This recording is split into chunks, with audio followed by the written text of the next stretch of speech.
네, 이번 시간에는 3공화국 그리고 4공화국 시기에 대해서 알아보도록 하겠습니다. 4공화국 같은 경우는 이제 그때가 본격적으로 유신헌법 이 이제 공포되고 유신시대라고 부르고, 그리고 이제 겨울공화국 이런 얘기도 하는데요. 사실 지난 시간, 이번 시간, 그리고 다음 시간까지 제가 할 말이 제일 많고 하고 싶은 말도 제일 많은 부분이에요. 근데 여러분들한테 제 생각을 강요하고 싶지 않고요. 그리고 여러분들도 스스로 좀 판단하고 사고하는 방향, 시간을 좀 가져봐야 한다라고 생각하는 사람이거든요. 그러니까 저랑 생각이 다르더라도 생각하는 시간을 가지고, 그리고 그 과정을 통해서 본인만의, 죄송해요. 그 본인만의, 이런 생각을 좀 가지는 게 바람직하다고 생각을 해요. 그래서 제가 이 수업 시간에 저의 정치적인 의견과 뭐 이런 것들을 배제하려고 하는데도, 어, 어쩔 수 없이 들어가는 부분들이 있습니다. 그런 부분들을 좀 불편하게 생각하지 마시고, 그냥, 아, 저 선생님은 저런 생각을 하는구나 하고 넘어가 주시면 될 것 같아요. 그리고 이 부분은요, 문제가 되게 쉬워요. 그러니까 이 부분, 이 유신 체제에 대해서는 정치적인 문제가 나온다면 헌법 개정이 나올 거고요. 그리고 경제적인 부분이 나온다면 일본 수교, 그리고 베트남 전쟁, 경부고속도로, 그리고 수출 100억 불 달성. 요거 4개가 나올 거거든요. 그럼 요거 4개 나오고 나머지 하나 고르면 되잖아요. 그리고 정치 체제 같은 경우는 뭐 이렇게 또 우리가 지금 알아볼 거니까. 그래서 문제 어렵지 않을까요? 가볍게 들으면서 넘어가시면 되겠습니다. 일단 지난 시간에 우리가 제2공화국의 등장까지 봤고요. 그리고 요 제2공화국이 등장하고 나서 여러 사회적인 요구들을 하기 시작했고, 그 가운데 중립화 통일론이라는 게 등장했다라고 했죠. 혁신파에 의해서요. 근데 우리나라가 지금 저 공산주의 놈들, 나쁜 놈들, 저 빨갱이들이랑 싸우고 있는데 무슨 중립화 통일론이냐? 이건 나라의 위기 상황이다 하면서 이걸 기회 삼아 정권을 잡은 세력이 바로 박정희를 필두로 한 이 군부 세력이라고 말씀드렸습니다. 김종필 이런 사람도 있었고요. 어쨌든 간에 이 5.16 군사정변을 통해서 이제 국가재건 최고회의라는 조직을 세우고요.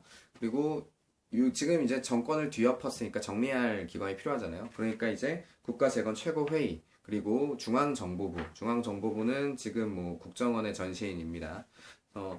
요 중앙정보부 요런 기관 2개가 주축이 되어서 이제 나라를 정리해 나가고 있었습니다. 그래서요, 일단 정치적으로는 5차 개헌을 합니다. 5차 개헌. 5차 개헌의 내용은 대통령 직선제로 바꾸자라는 거였습니다. 그리고 임기는 4년, 그리고 단선제를 책하자. 아니죠. 단선제 얘기는 없어요. 죄송해요. 단원제인데 제가 잘못 얘기했어요. 단원제예요. 단원제는, 그러니까 미국 같은 경우는 상원, 하원 이렇게 있잖아요. 근데 우리는 상하원으로 나뉘어 있는 게 아니라 그냥 국회가 하나죠. 그러니까 그걸 얘기하는 겁니다. 단원제. 단원제라는 걸 여기서 이제 꽝 하고 박아 넣습니다. 그리고 이때 박정희를 필두로 공화당이 창당이 되고요. 우리가 잠깐 요 정당을 좀 정리를 해볼까요? 일단 이승만, 그리고 장면, 그다음에 누가 있을까요? 박정희, 네, 전두환, 노태우, 뭐 이렇게 있습니다. 이승만 같은 경우는 자유당이죠. 자유당. 장면은 민주당. 박정희는 공화당, 그리고 전두환, 노태우는 민정당. 이런 이제 당들이 나오면 이렇게 좀 정리가 되어 있으셔야 합니다. 그래서 이때 이제 박정희를 필두로 공화당이 창당이 되었고요. 그리고 이때 이제 뭐 경제적으로, 정치적으로 방향을 이렇게 정하게 되는데, 화폐개혁을 시도를 했어요. 근데 화폐개혁은 실패했고요. 농어촌 부채 탕감, 그러니까 빚을 갚아주는 거, 그리고 이제 예전에 장면 내각에서 정했던 경제개발 5개년 계획 요거를 수정하고 보완하고 해서 이제 실행하기로 그렇게 결정을 했습니다. 그리고 이제 63년이 되면 대선을 벌이는데요. 대선은 박정희 대 윤보선의 구도였고 박정희가 당선이 되었습니다. 박정희가 당선이 되고 나서 이제 두 가지 방향성을 제시를 해요. 하나는 경제 발전이고요. 하나는 반공입니다. 반공. 요 두 갈래를 기준으로 이제 정책을 정해 나가게 됩니다. 그래서 65년에 이제 한일 수교를 맺게 됩니다. 뭐 이 한일 수교는요 예전부터 뭐 준비되고 있었던 거예요. 이제 박정희 때 이제 결과를 맺은 거죠. 그래서 뭐 예를 들면은 뭐 6.3 시위라든지 뭐 이런 식으로 이제 한일 수교에 대해서 반대하는 운동들이 일어나고 있었어요. 근데 결국 65년에 한일 수교를 맺게 됩니다. 이 부분은 말이 많은 부분이에요. 그래서 고작 3억 불 받고 그리고 2억 불 차감 받고 그걸로 나라의 자존심을 팔았냐 이렇게 얘기하시는 분들도 있고 그거라도 받았으니 우리가 경제 발전을 할 수 있었던 것이다 라고 얘기하는 사람들도 있죠. 근데 이 상황에서 저는 돈을 얼마를 받았건 간에 사과를 받았어야 한다라고 생각은 합니다. 근데 이때 이제 사과를 받지 못했어요. 사과를 받지 못했고 개인이 이제 일본을 대상으로 소송을 할 권리가 없어졌습니다. 왜냐면은 이때 나라에서 합의함으로 인해서 요거에 대해서 이제 더 이상 얘기하지 못하게 되었기 때문이죠. 그리고 사과, 배상금 이런 걸 받은 게 아니라 독립축하금을 받은 거예요. 그러니까 웃기는 거죠. 독립축하금. 네, 뭐 그렇습니다.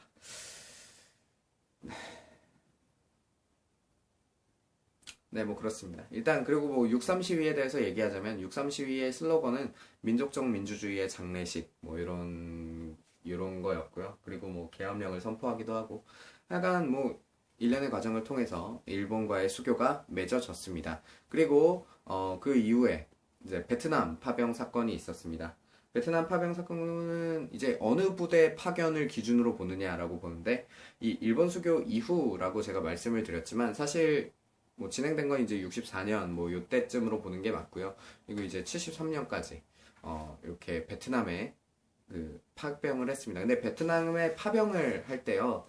그러니까 브라운 각서라는 걸 받습니다. 그러니까 미국과 약조를 하는 거예요. 우리가 베트남에 군대를 파견해주면, 그리고 군수 공장 같은 거 이렇게 우리나라에 지어서 여기서 군수품 생산하게 하고 뭐 이렇게 해주면, 그렇게 해줄 테니까 미국에서는 우리나라의 경제적인 원조를 해달라. 뭐 이런 약속입니다. 그래서 이 베트남 파병은 그러니까 경제적인 관점에서 본다면, 우리나라의 그 경제를 성장시키는 뭐 계기가 되는 사건이었다라고 말씀드릴 수 있습니다. 하지만 이 부분 또한 반대쪽에서 생각하기에는 이 우리나라 사람들 그렇게 해외 전쟁터로 근데 다른 나라들에선 적극적으로 미군 쪽에다가 이렇게 파병을 하지 않았어요. 그리고 결국 미군이 패배했잖아요.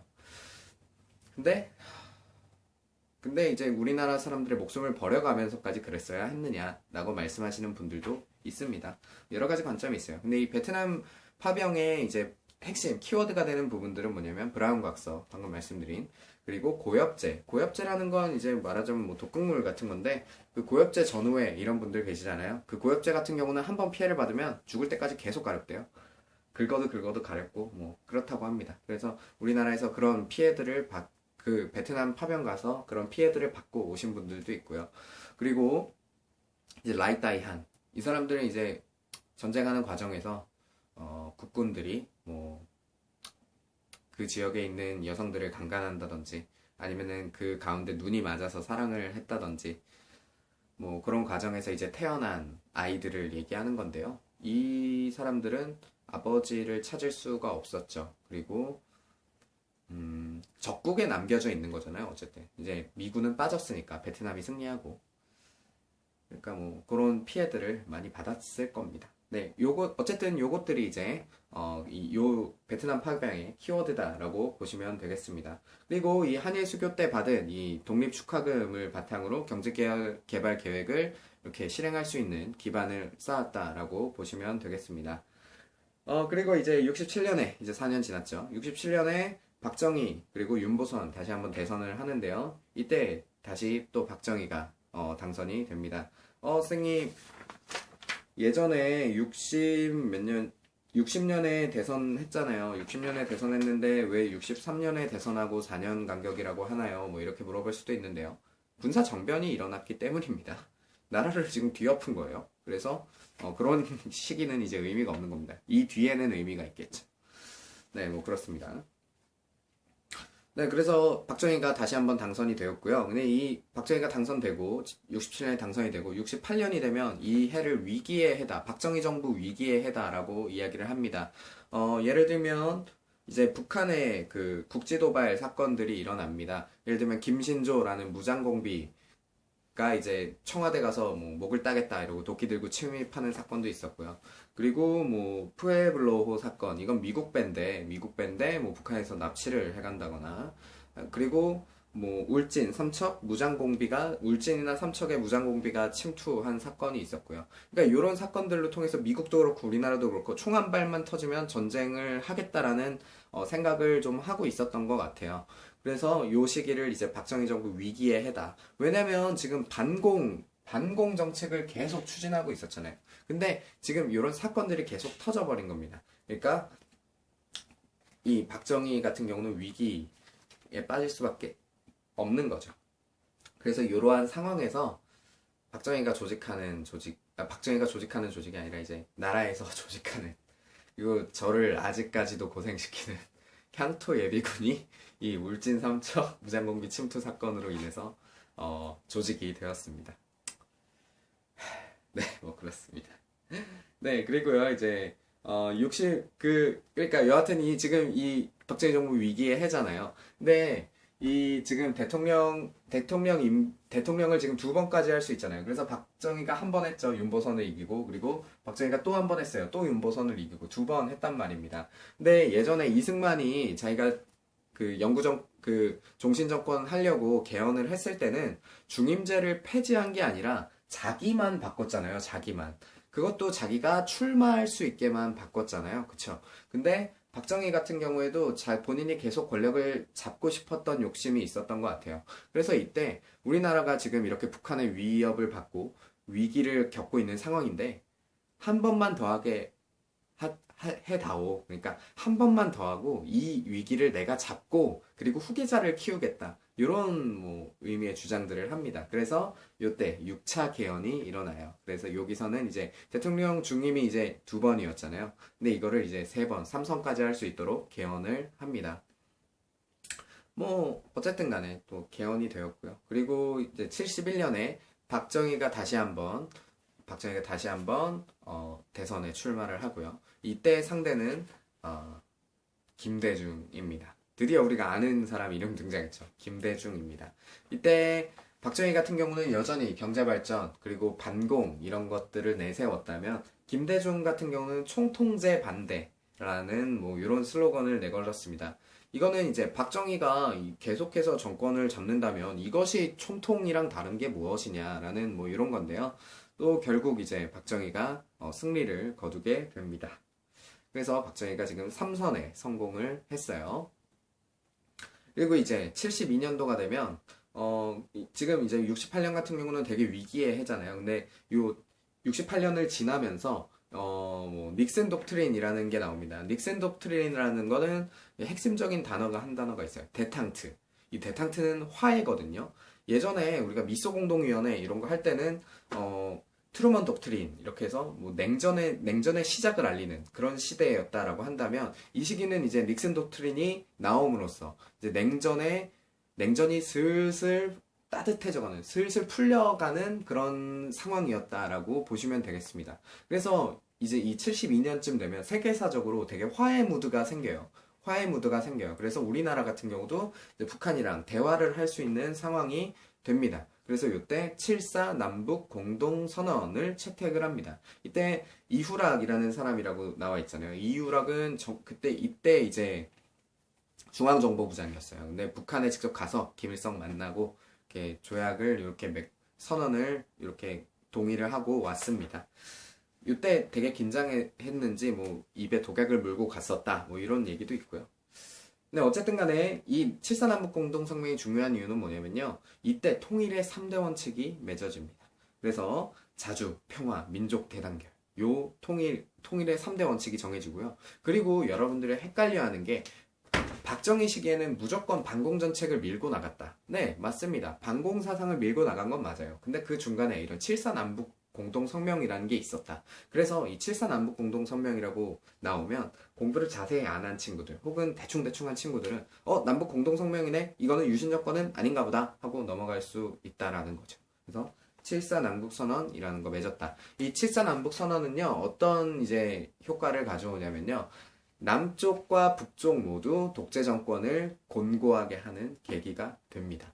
보세요. 그동안은요, 북진 통일, 남진 통일, 저기, 여전히 북한은 적화 통일을 주장을 합니다. 근데 우리나라 같은 경우는 이제 흡수 통일을 원하고 있죠. 근데 이 전시기 같은 경우는 평화 통일 이런 거 얘기하지 않았어요. 그리고 통일에 관해서도 얘기하지 않았습니다. 왜냐면은요, 쟤들은 그냥 적이에요. 그러니까 쳐들어가서 점령해야 할 그냥 적입니다. 근데 이제는요, 자주적으로 통일하자, 평화적으로 통일하자, 민족 대단결로 통일하자. 그러니까 지금 통일에 대한 구체적인 얘기가 나오고 있는 거예요. 근데 양쪽 정부에서는 이거를 이용하는 겁니다. 요러다가 또 언제 또 뒤잡힐지 모른다. 우리나라 같은 경우는 이렇게 안심하고 있다고 뒤통수 맞아서 6.25 터졌잖아요.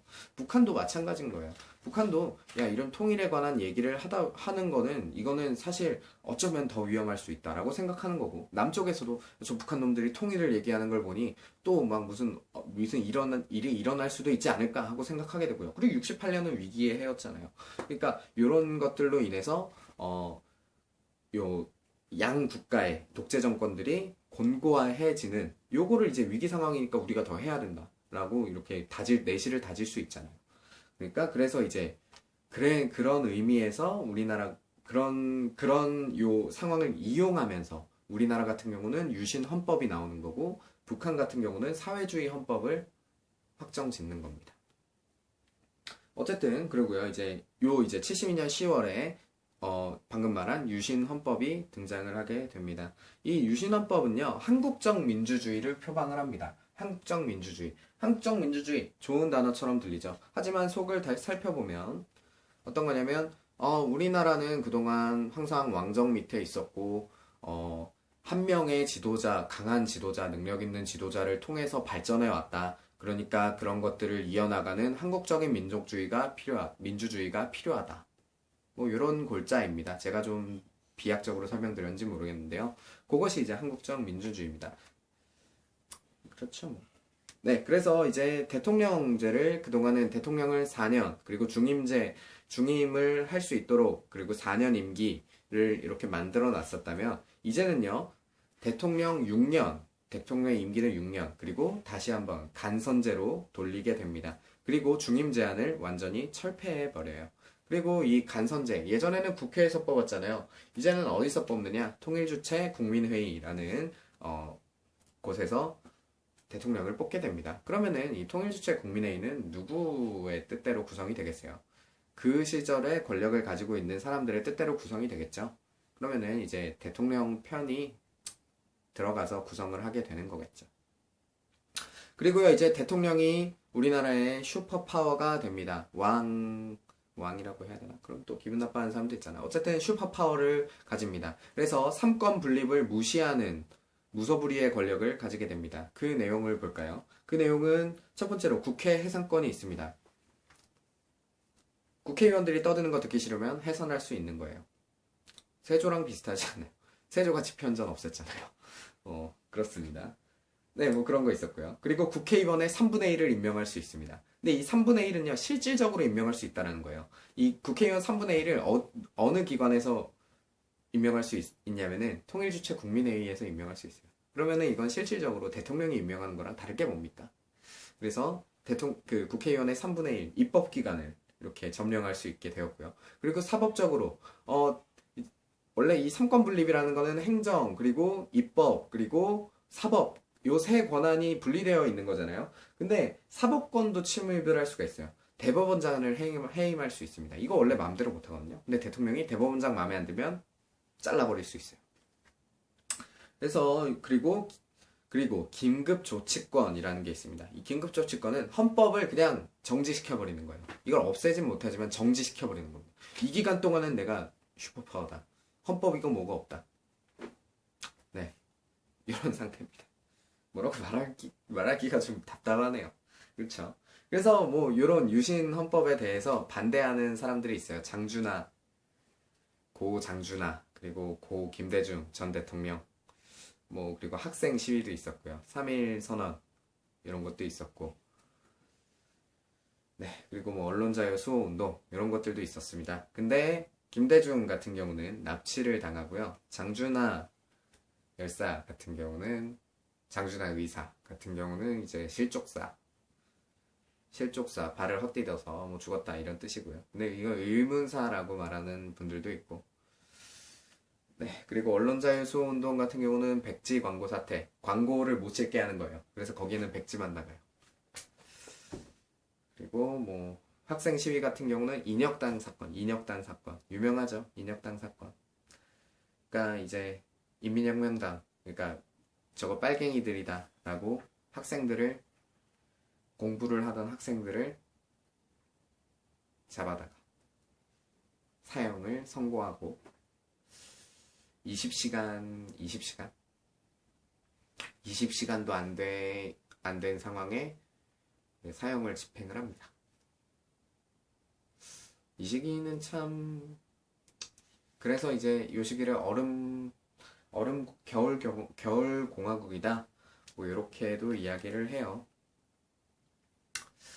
네, 뭐 그렇습니다.